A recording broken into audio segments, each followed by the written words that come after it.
right, welcome to another episode of Piecing It Together, the podcast where we take a look at a new movie and try to figure out what movies might have inspired it. And today on the show, we are returning to the world of John Wick for the new spin-off Ballerina starring Ana de Armas. And I was a little worried that this wouldn't turn out well, but I loved this movie and I am so excited to talk about it. Joining me, returning to the show, is Derrick Murray. We have a great conversation. We get into some great puzzle pieces, and yeah, it's coming up here in a second. Before we get to it, I do want to remind you, as always, to make sure you are subscribed wherever you listen to podcasts. We've got like 6 or 7 episodes recorded at the time that I'm recording this, so get subscribed. And with that said, let's talk about Ballerina.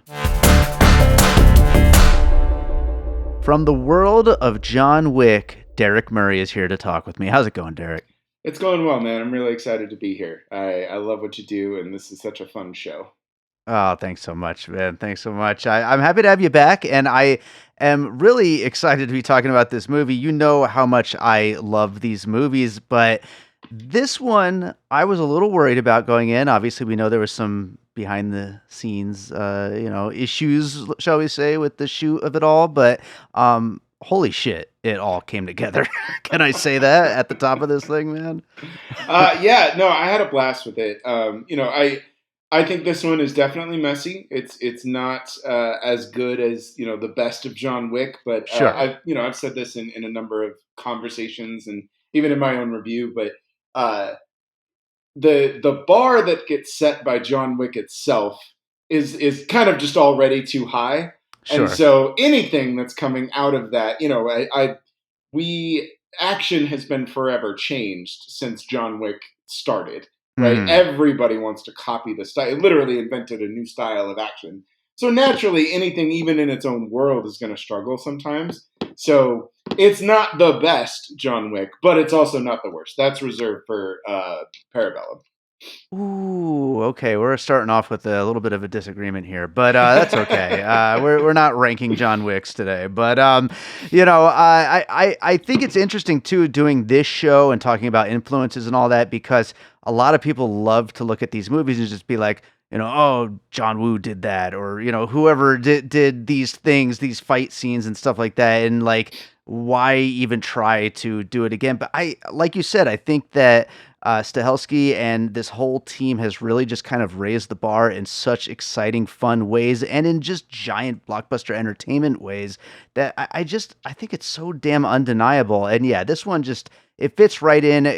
Like I said, having a different director, Len Wiseman here, was definitely worrisome, and obviously it probably went through quite a few reshoots and on the way to coming to theaters, but it all just kind of came together, and we get more of that John Wick action that we wanted, and I think it's an interesting and worthwhile story to tell within this whole world. But we're going to get into a lot of that stuff along the way. We might as well just jump right into the puzzle pieces. What do you have for your first puzzle piece for Ballerina? Yeah, so the first one, I mean, obviously, I think we can just take John Wick off the table, Yeah, since sure. that's it's like in their weird, silly little spin-off title. So I actually, the one that it just, for whatever reason, it just struck me, and more so its sequel than its first one, but I think the action is, it's got kind of that cartoonish feel a little bit. And so my first puzzle piece is actually going to be Kingsman: The Golden Circle, Okay.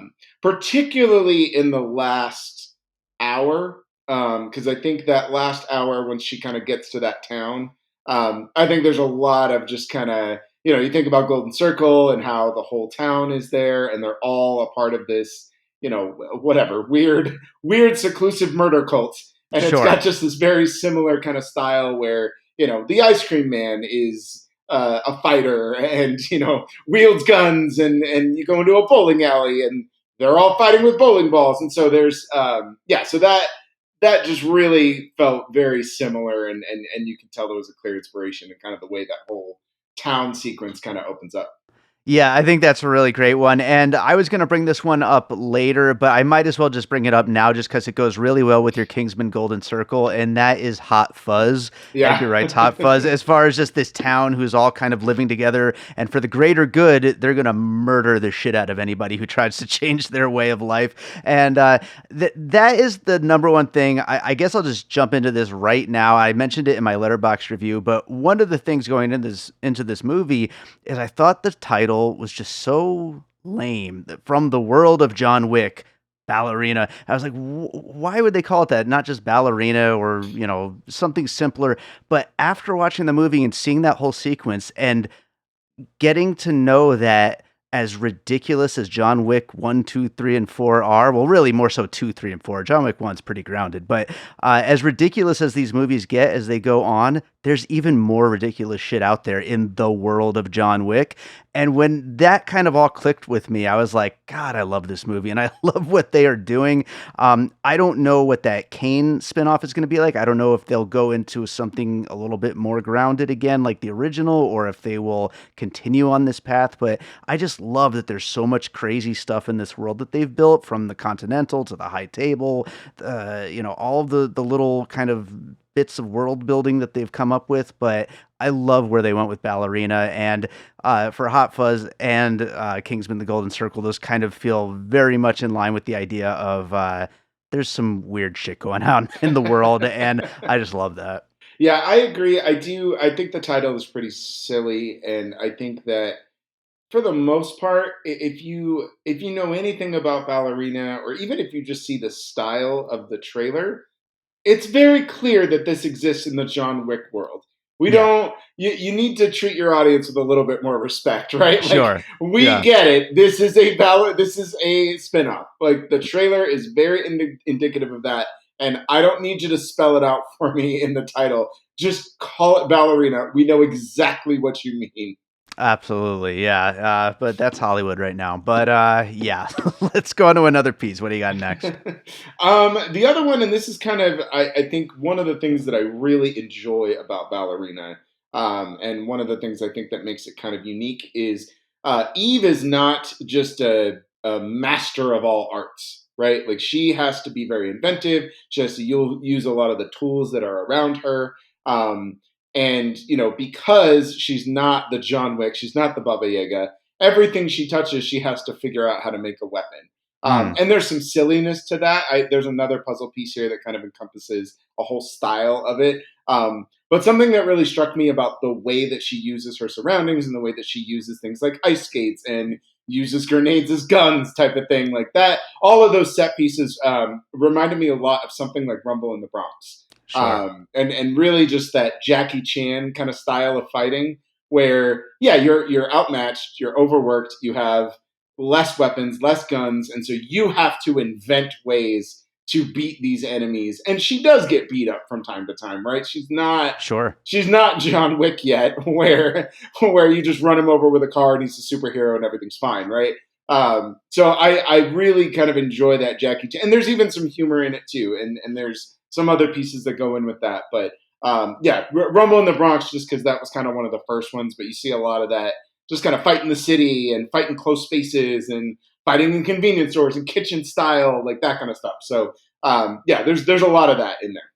Absolutely, and you need a real inventiveness for that kind of a action to work. And obviously, it works so well in so many Jackie Chan movies, and it flops a lot of the time when there's not something interesting to do, and it's just like, oh, we're just doing all of this wacky stuff just for the hell of it. But here, it works really, really well, and I wish there was more of it. That's kind of my biggest criticism of the movie. As much as I really, really loved it, is I wish it leaned into a little bit more of that silliness and just like very playfulness with some of the weapons and stuff.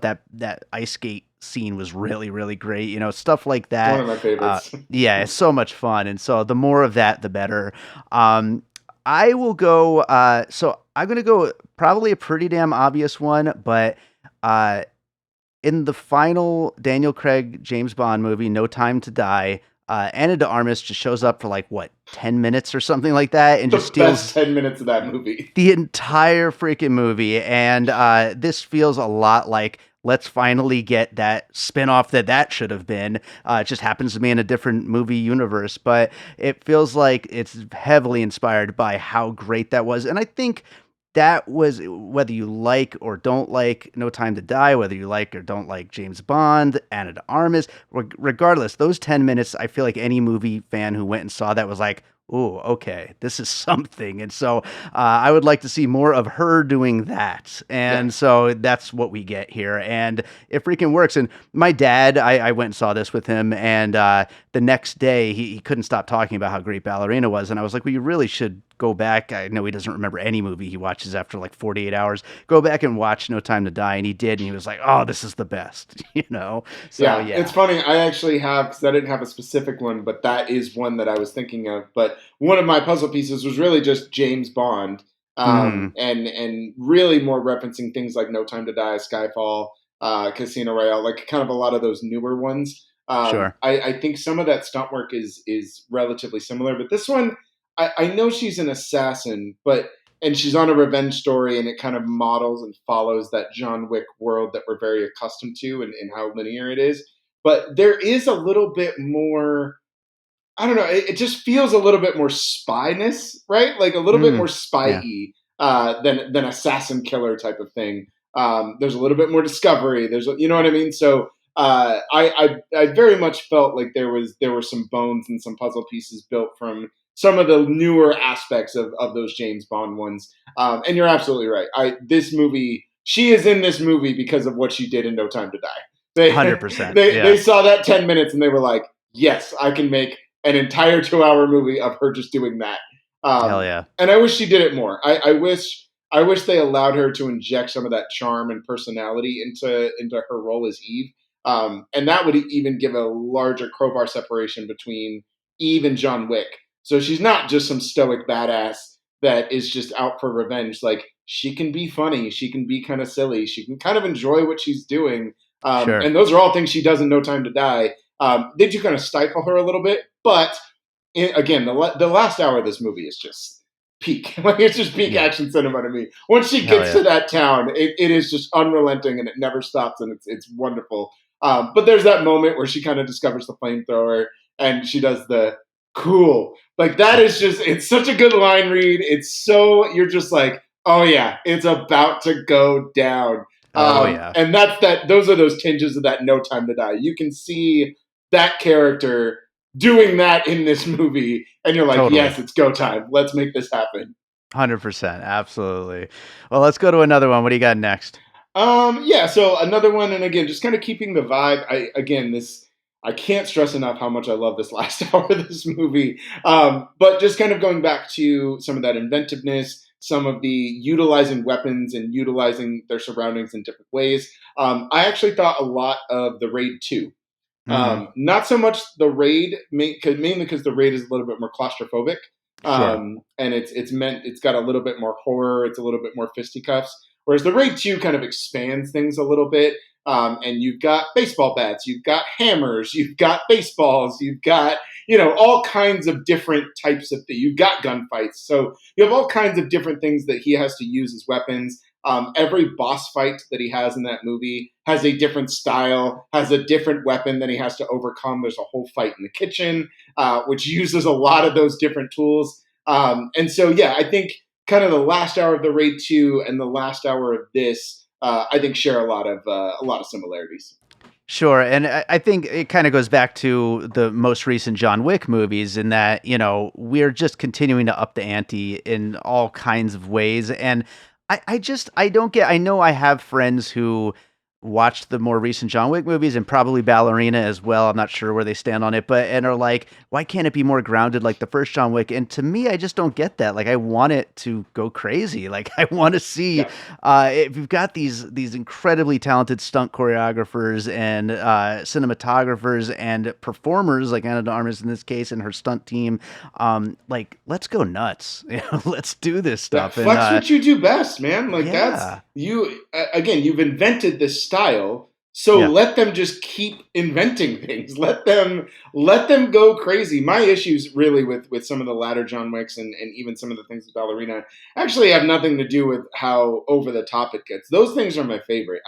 I love things like ice skates and grenades and knife on a gun and Yeah. flamethrowers and dragon's breath and nunchuck. Like all that stuff is just, yeah, is it ridiculous? Of course it's ridiculous. Of Yeah. course, it's the silliest thing I've ever seen in my life.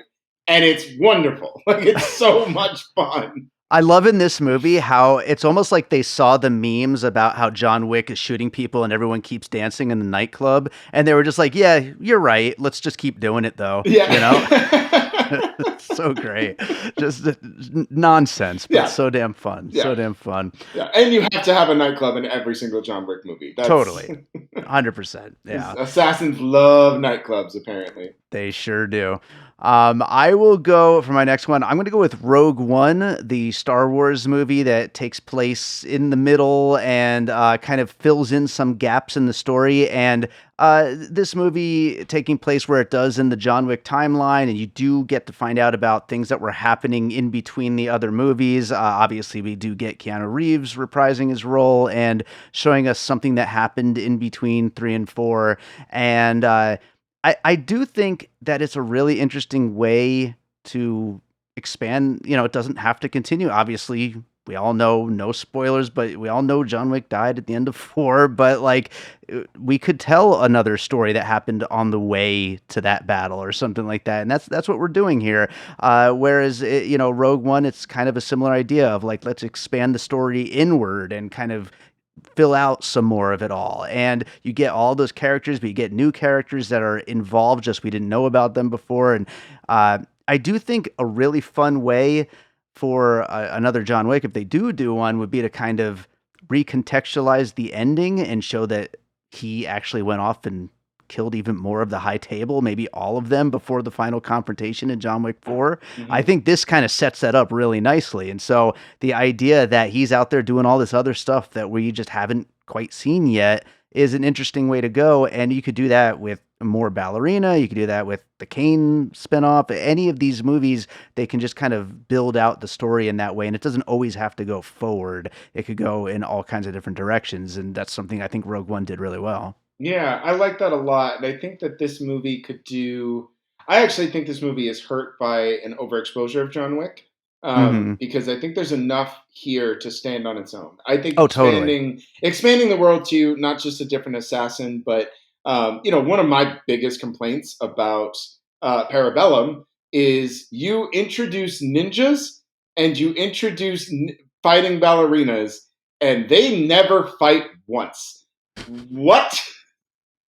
What? Like they show up on stage, and I'm just like, wait, we're not going to have ballerinas versus ninjas? Like that is not. Why? What a missed opportunity! It's just they're whetting your appetite. That's all it is. So I actually think this movie works best when it is expanding on what each of these tribes actually do. They all clearly have such a distinct fighting style, and obviously the Rumaruska or whatever is very famous. That's where John Wick comes out of. But I really enjoy a lot of those training montages and a lot of those things. So all that to say, I think John Wick is used a little too much. And it almost feels as if they didn't trust Ballerina to stand on its own. And so they have to, again, kind of dumb things down and give you this kind of shoehorned in conversation with him. Because I think with Rogue One works really well because we know exactly where this timeline is happening without you having to, they don't have to run into characters that are working congruently in, we don't get that until the very, very last second. And then it starts with, Star Wars. But that's what makes it so effective. We're just telling the story that's building this puzzle piece, and you don't need to give us a run-in with C-3PO. Like we don't need that, right? So I think that Keanu Reeves coming to this movie works fine so long as he doesn't show up until she makes that call. And then the first intro to us seeing John Wick is him getting off the train. And then they have this fight, and then he gives her the timeline, and then we basically don't see him again until really that last second where we see him on the roof, and it's clear that he's just been watching over her. she handles business, and then he makes the call, and then that's it. All the other stuff with them having him go fisticuffs, having them getting all worried that he's there, it's funny, but it's just unnecessary. Just taking away from Eve's story. So I think Rogue One does it better, but that's a great piece. I think you're right to kind of put it there. And I think you're 100% right story-wise, but also this movie unfortunately did not do as well as we all had hoped. But it probably would have done even less if they had less John Wick footage to put in the trailer. So that's true. So yeah, that's the world. That's the world we live in, though. So I mean, what are you gonna do? So what do you got next? Yeah. So, and I think this is. I think I only have two more. Okay. But this one is not one individual one, but this kind of harkens back a little bit to kind of that Rumble in the Bronx style of innovation. But there's just a lot of Buster Keaton comedy in here, where some of the scenes, again, especially when they get to the town and she's fighting in the kitchen, and they have that whole sequence where they're like breaking plates to find the gun, and like that is just so classic Buster Keaton silent film slapstick comedy. Like, and there is actually a lot of that happens, especially in those types of scenes. And so, and then locking her in the meat locker, and then having her come out, and then all of those little things where they're just kind of going back and forth, playing hot potato with grenades. Like, obviously, Buster Keaton doesn't do that, but there's a style. And if you haven't watched any of those silent films, and you're not familiar with kind of the just insane action stunts that this man was doing when that was not a thing, I highly encourage you to go watch them, because it is unbelievable that they were doing this all the way back in the silent film era. But a lot of those scenes where you're kind of laughing with the action, a lot of those feel very inspired by some of just that old school slapstick comedy action, which Buster Keaton definitely put on the map. No, totally. And I think if you were to speak to any of these people, again, from the director to the stunt choreographers to the performers, all these people, they'd all say that, yes, like that is exactly what we're doing. And mixing that with just the most over the top, high octane action that you could possibly do. And I think that really is why I like these movies more than most action movies, is because they are having fun with the action. And it just makes it so much better to watch and just so much more enjoyable. Speaking of which, I'll just combine two puzzle pieces here because they go so well together, and that is Red Sparrow, the Jennifer Lawrence Russian dancer turned killer, and Black Widow, the Marvel Russian turned killer. But they go together so well. Very similar stories, very similar setups here. And again, like, if they had more of that humor and fun, they could have been just like really great times, because they're great, actors in these roles. I mean, Jennifer Lawrence is freaking awesome, and Scarlett Johansson is great. And of course, Florence Pugh and somebody of her caliber in a movie like that, they're all great. But then the movie is just kind of like action, action, action, action. And it's like, we want something more from these things. Unless you have something like really, really great, some really original story to tell, then sure, just straightforward action, go for it. But if you're just trying to give us a good popcorn, good time, you need some of that Buster Keaton in there, to really kind of amp it up. But definitely as far as the setup for Ballerina goes, I mean, these are all kind of within a very similar specific subgenre of action, of these women who they're dancers, but they're cutthroat assassins, and they can do all kinds of crazy stunt-based killings and stuff like that. And to varying degrees, I like both of those movies, but Ballerina, is so much better. Yeah. It actually, when you said that, it actually made me think of Salt as well. Salt goes in there as well. Yeah, definitely. That whole kind of Russian asset type of assassin on the run or spy on the run. I think it shares a lot of bones with this kind of stuff. So for definitely. What do you got next? What's your last one? Yeah, so the last one, and I'm sure I could think of more. These are just the ones that I kind of like written down and prep for it. But the last one, and obviously anytime you have a revenge story, it's really hard to leave this one off. But Kill Bill Volume 1. Particularly Volume 1, because again, you get to that last hour and it's just carnage. It's just a woman with a one-track mind mowing down bad guys. Yeah. in brutal, violent ways with swords and nails and just all kinds of things that you could possibly think of. And that stuff is just a blast. And I think Ballerina really embodies some of those things from particularly really Kill Bill 1. Kill Bill 2, not so much, but definitely those last hours are very similar. They have a lot of shared pieces.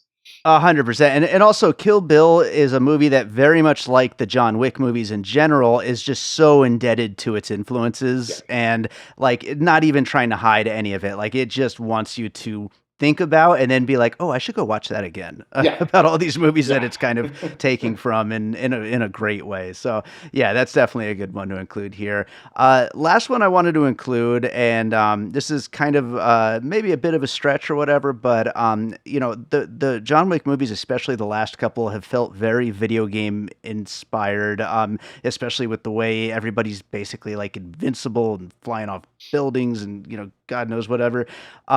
Once all of the grenades are just getting thrown at each other and people are just ducking behind things, I kept thinking of the video game Bomberman.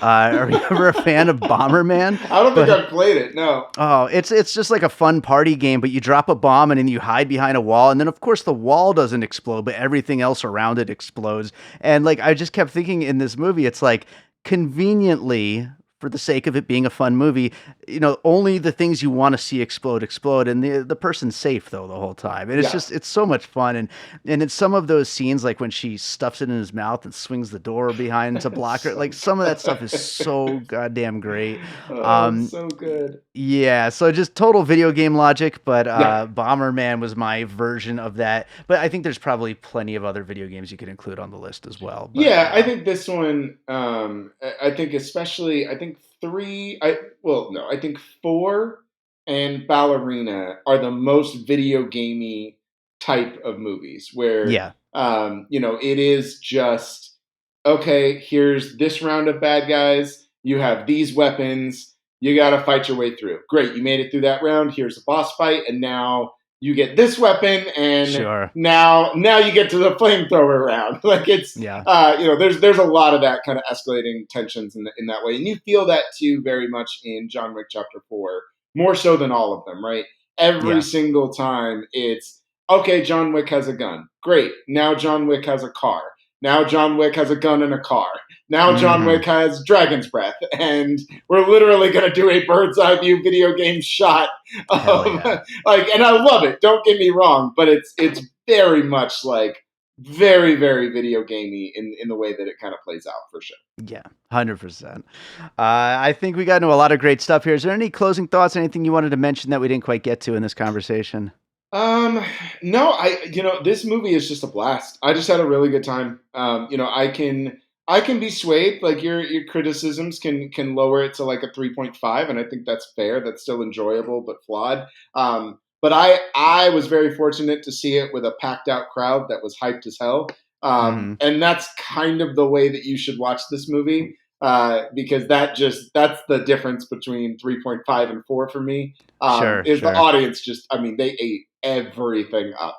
They were cheering, they were laughing, they were clapping when Lance Reddick showed up. Like it was a rowdy audience, and that's really the best way to kind of enjoy this movie. So I am bummed that it didn't do well. I at least wanted it to kind of make enough to justify continuing making these, which I'm sure they will anyway. But I think if you're just looking for a good, fun movie where stuff blows up, and Ana de Armas is like one of the most beautiful women in the world, and now she's also one of the most deadly, like, I don't know where you go wrong. That's a good time for me in my book. How could you not want to watch that? And the flamethrower stuff is just so incredible. So and also a fantastic Tyler Bates score. It's a freaking blast. And I wish I had seen it with like a full packed crowd. That would have been a lot of fun. It was so fun. It was so fun. I can imagine watching this in a quiet crowd and just being like, yeah, it's fine. Like it really does kind of suck the wind out of how much fun the movie can be. So yeah. Yeah. People need to go to these movies. Damn it. Dude, go to the movies. Seriously. Go to the theater. Seriously. Please. Hey. Well, that's a good place to wrap up Ballerina. Derrick, is there another movie you watched recently you'd like to recommend to our listeners? There's a couple movies that are kind of on the docket that are coming up relatively soon. that I saw from Sundance that I kind of want to put on a radar. Yeah. I know they're coming out sometime this year, so I think July or August. I know for sure. So one I'd recommend is Together. I'm Oh sure you yeah. guys might have seen a trailer. There's a lawsuit, but I think it'll be fine. But I cannot recommend Together enough. Like that is going to be just it's going to be so good. I can't wait for more people to see this movie. I'm psyched. Yeah, It's it looks really messed up. it's so twisted, and I saw it at the midnight premiere, and it was man, I there's some grotesque stuff that happens in this movie, and again, if you can see it with a packed crowd, that's the way to watch this movie because it's Nice. really really good. It's done really well. And then another one completely opposite of everything we've just been talking about, but Sorry Baby is probably one of my favorite films of the year so far. I think it comes out in like August, September. But I highly recommend people put that on your radar. It was a breakout of Sundance. It's been killing at pretty much all festivals. It's definitely like a critical darling type of movie, but Ava Victor in her directorial debut, she wrote, directs, and performs in this movie, and she's great at all three. And I genuinely cannot wait to see what she does next. But yeah, Sorry Baby is definitely like that's the critic in me that's like, hey, this is the critic movie that's going to show up on a lot of critics lists at the end of the year. Highly recommend you check that out. Without spoiling anything, is Sorry Baby a cat lover movie? Because there's a cat on the poster, and No, I mean, okay, no, it's not a cat lover picture. okay, It is an incident that happens in the okay. movie, but it's really more played for kind of a. It's played for more of a laugh, but no, it's not cat centric. It's No, not cat centric. no, Okay, it's all a right, great too bad. shot and it's very funny, but Yeah, no, I'm yeah, looking no, forward to it it's not though. a cat centric movie. No, All no. right, Which good, for good to me know. that would really speak to my own heart. Sure, I would sure. love that as well. So. Well, right on, Derek. Tell people where they can find you and your writing and everything you're up to. Yeah, so you can find me on pretty much all social media at DRock Comedy. It's DROK Comedy. That's on Twitter, Instagram, Blue Sky, Threads. You can still find me on Facebook. So just my name, Derrick Murray. And then find all of my pieces, all of my written work on nerdbot.com. And then you can also check out all the great content we've been rolling out for This Is For Real at thisisforreal.com. Awesome. Well, hey, it was great having you back on the show, and hopefully we'll do it again sometime. Absolutely. Thanks, man. All right, so I hope you enjoyed that conversation about Ballerina. Thank you so much to Derrick Murray for joining me on that one, and thank you to all of you for listening. If you're enjoying piecing it together, maybe drop us a 5-star rating over on Apple Podcasts, Good Pod, Spotify, wherever it is that you're listening. And, that helps get more people to check out the show. We can do all kinds of fun stuff, covering all these movies, doing all the live shows I've got coming up. And, the more people that check it out, the more I'm going to be able to do. So leave that 5-star rating. It definitely helps. You can also follow me on social media at PiecingPod and join our Facebook group, Popcorn and Puzzle Pieces, where we continue the conversation about all the movies we talk about here on the show. Also, if you thought of any puzzle pieces for Ballerina that we didn't bring up, do send them in. I'd love to hear them. I'll read them on the next trailers episode, and maybe we'll get you on an episode someday. So, definitely get in touch with me. And with that said, let's close this out with a piece of music like I always do. And a few years ago, I released a single called Destined for Greatness, which was actually the score for this Ballerina short film promotional video thing that this photographer had made. And so I'm going to play that. This was, like I said, part of this video with a ballerina spinning around and doing all her ballerina stuff. So feels like a good fit. So this is Destined for Greatness. It is available as a single. Hope you enjoy it. We'll be back with more piecing it together real soon.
An All Points West production, produced by David Rosen in Las Vegas.